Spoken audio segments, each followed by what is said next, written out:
السلام عليكم الإخوان، حياكم الله. معكم أخ ديالكم علي باريش، دائما فيما يخص قضية الصحراء المغربية اللي هي قضية مقدسة عند الشعب المغربي العظيم. خير الكلام ما قل ودل. أنا كنت كنشاهد التلفاز قناة سكاي نيوز عربية، حتى تصادفت بواحد التصريح باحث كانوا مضيفينه سكاي نيوز عربي، باحث أزوادي منسق الحركات الأزوادية، باحث في التاريخ، المدعو سعيد بن بلة. هذا يبان على أنه إنسان مثقف.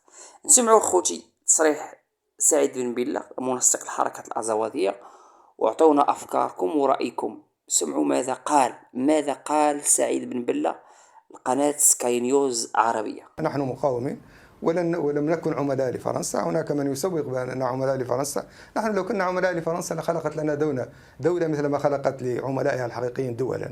فبالتالي نحن لا نكره فرنسا سيد بن بلة المفهوم الشعبوي الساذج أبدا.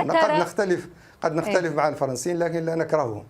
بس الحدود مثله ومثل غيره، يعني إعادة ترسيم الحدود. ما كانت موجودة حدود، لم تكن هناك حدود بالمفهوم الآن الحالي مفهوم الحدود، ولكن كانت هناك تخوم.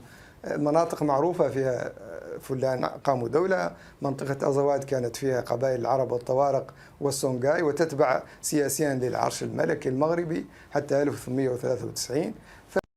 وهذا شيء آخر تكلمت عليه آنفا. نحن من أزواد. أزواد جزء لا يتجزأ من المغرب والدول العربية. أزواد كله لا يتجزأ من المغرب. نحن أزواديون،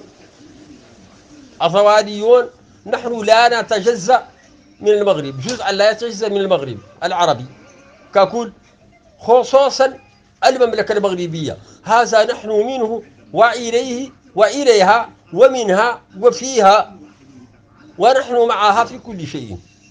والسلام عليكم ورحمة الله تعالى وبركاته، وحياك الله.